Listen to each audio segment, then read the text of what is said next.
close according to Randy Hallman of the Richmond TimesDispatch. Seahawks quarterback Russell Wilson appeared on the PBS Finding Your Roots and found out he is descended from royalty. Time Sports. There's a lot of work that goes into each and every episode of Finding Your Roots with Henry Louis Gates Jr.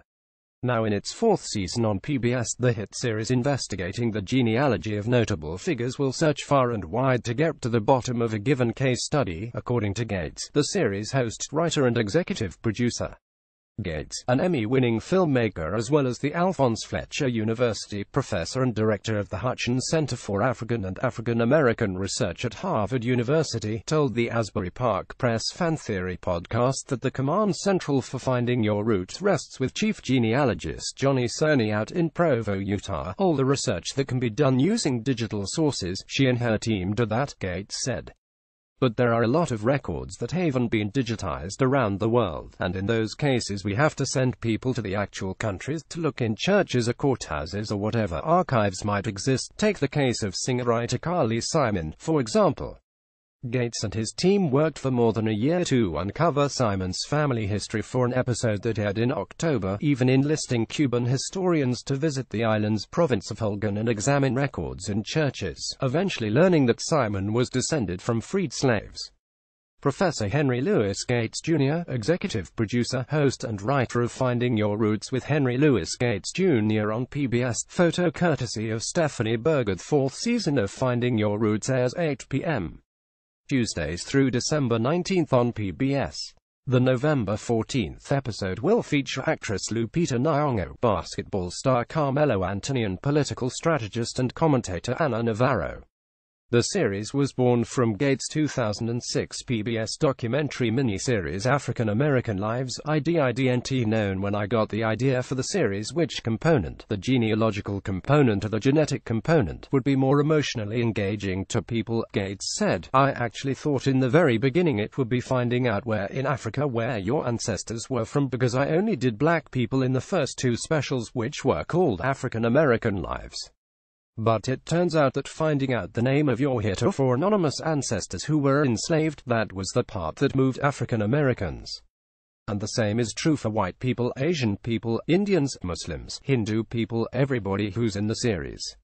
Finding out the name of your actual biological antecedents, the people on your mother's side of your family tree, your father's side of your family tree, and then hearing stories about them, whether they were angels or shysters, is the part of the series that turns people on. But a number of season 4 stories, such as Simon's family saga or the revelation that Larry David's ancestors owned slaves, enforce the fact that after all of these years it remains difficult to discuss issues relating to race in American society.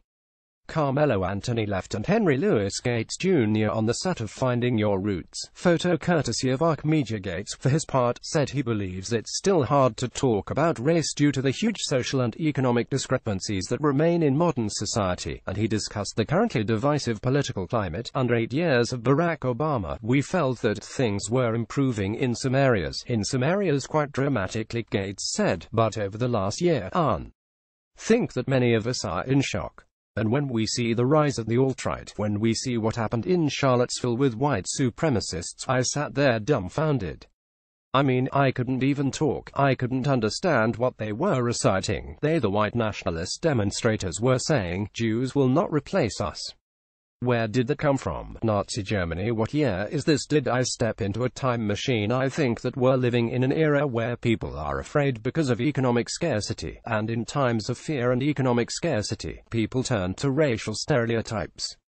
Gates then called back to something he tells Harvard students in the lecture course he teaches with Lawrence D. Bobo. Under the floorboards of Western culture there are two S always running, at least two S, Gates said. One is anti-Semitism and one is anti-black racism. You could also say homophobia or Islamophobia, but as far as the history of the West, anti-Semitism and anti-black racism have been so prominent and so continuous. And now we see these discourses of enmity and hatred seemingly legitimized, and that's quite frightening. But Gates insisted that when he discovers difficult chapters in the family histories of his Finding Your Roots guests, his aim is not to shame. The main thing that I do or try to do is make people realize that you are not responsible for your ancestors. Guilt is not inheritable, Gates said. Whatever they did, it's just an historical fact. You don't have to feel guilty about that. You don't have to apologize for that. You certainly can comment on it, but I'm not here to horrify you. Right, all of these stories are fascinating. To hear Henry Louis Gates Jr.'s conversation with the Fan Theory podcast, listen to the episode on Friday on iTunes, SoundCloud and Google Play and at app.com Fan Theory. Follow Alex Bees on Twitter at AbiziApred or share this story https://usat.ly to Amaroff.